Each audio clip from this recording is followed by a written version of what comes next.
So the first section is just simplifying. Just simplify. For the numbers, you are going to factor these. This is kind of a crazy one to factor, so that's why I picked it out. Yep, so 7, and then 49, and then 7 and 7. All right? And so I am looking at an index of 2. Remember, if you don't see an index, the index is 2. So my 7 can come out, and one of my 7s will stay in. And then for my A, it is to the 3rd power. So I take 3 divided by 2. It is 1 with the remainder of 1, which means that one of my A's will come out, and one of my A's will stay in. The remainder are the ones that stay in. And then for B, it is B to the 1st power. 1 divided by 2 is 0 with the remainder of 1. All right, 0 with the remainder of 1. So that means none of my B's come out, and one of my B's will stay in.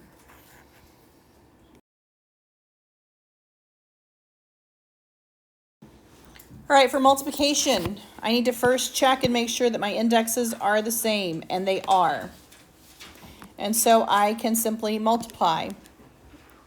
All right, so for this one, it is the 3rd root. 5 times the 3rd root of 4n cubed, and the 3rd root of negative 16n. Negative 16n. So I have a 5 that will be on the outside. And on the inside, I have 4 times negative 16 times n to the 4th. All right. And I'm not actually, for this one, you can do 2 and 2, but you can see that this is going to be 4 and 4, right? Everybody see that? And so you can do prime factorization here if you want to, but if you see it, you can do it that way. I am looking for something that groups 3 times, so those 4s will come out. So I have 5 times 4. Anytime you have a odd root and a negative, you can pull that negative out with a -1, because -1 times -1 times -1 equals -1. All right, so think of it as -1 in there. So anytime you have a negative and a root that is odd, you can pull it out with a -1 on the outside. All right, so that takes care of all my numbers. And then for my n, it is n to the 4th. So 4 divided by 3 is 1 with a remainder of 1. All right, and so that means on the inside, I will have an n, and on the outside, I will have an n. 1 n on the inside, 1 n on the outside. And so to simplify this, I'm going to multiply everything on the outside. -1 times 5 times 4 times n is -20n. And on the inside, I just have an n. Make sure you put your index in your final answer there. Just division here. So if you have something that simplifies, go ahead and simplify it. I have a square root of 9. 9 has a perfect root. So I'm going to just take that root. All right? And so I'm going to say 3 square root of 8 over 3, right? Well, my 3's can cancel. If it's on the outside, they can cancel. And I have just square root of 8. So now I'm going to say, can this simplify? I need to see if it'll simplify. A factor tree here. Something that groups twice can come out. Those 2's can come out. This 2 doesn't have a partner. It will stay in. So I have 1, 2 on the outside, 1, 2 on the inside. And that is my final answer there.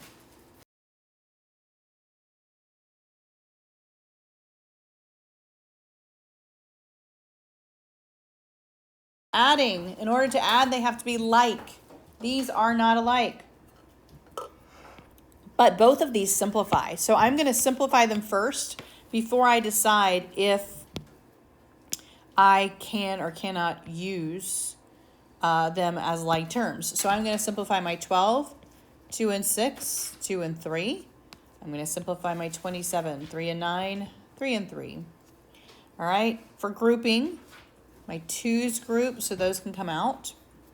My 3 does not group, so that's going to stay in. For the 27, my 3 groups, that's going to come out.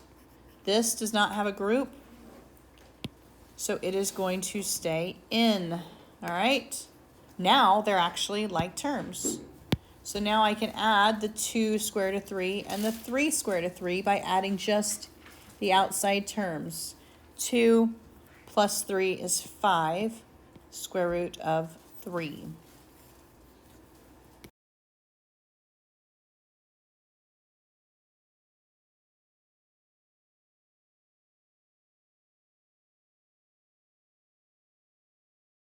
All right, so for this one, I am just going to FOIL. I am going to take my 5 square root of 3, and I am going to distribute it to the square root of 3. So I have 5 square root of 3 times the square root of 3 plus 5 square root of 3 times the square root of 3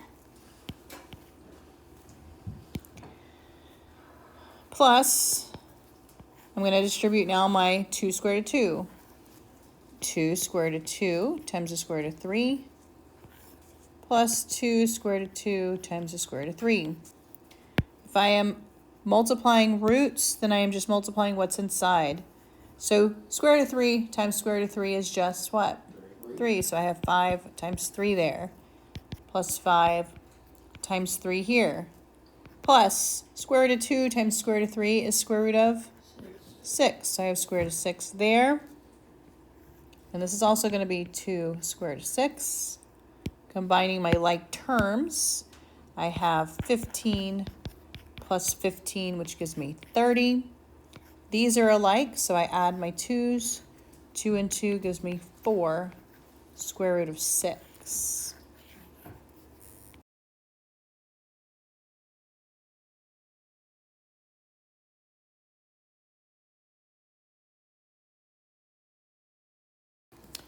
So rationalizing the denominator. When I rationalize the denominator here, I have to multiply the top and bottom by the conjugate. The conjugate is going to be 5 minus 5 square root of 5. And I do that to the top and the bottom. On the top there, I am going to distribute 2 times 5 is 10. 2 times negative 5 square root of 5 is negative 10 square root of 5. On the bottom, remember I can do my shortcut. The first one squared, so I have 5 squared, minus the second one squared, 5 square root of 5 squared. All right, 5 squared is easy, right? 5 squared is just 25. So I have 25. But when I square this one, I square the 5. So I have 25. And I multiply it by this one. When you square a square root, what happens? Get rid of the root. Yeah, so I have 25 times 5. So that's going to be what? 125. 125. All right. So on the top, I have 10 minus 10 square root of 5. And on the bottom, I have negative 100. Yes? I can simplify this. So I'm going to say 10 over negative 100 minus 10 square root of 5 over negative 100. All right. 10 over 100 reduces to what? 1/10. So we have negative 1/10. Negative and negative is going to be plus. This also reduces to 1 and 10. So I have square root of 5 over 10. Your answer key might have it written negative 1 plus square root of 5 over 10. I have you separate it just so you reduce correctly, because it has to come out of everything. Both the top pieces and the has to come out of every single piece if you reduce it. And so separating it sometimes helps you see if it can reduce or not.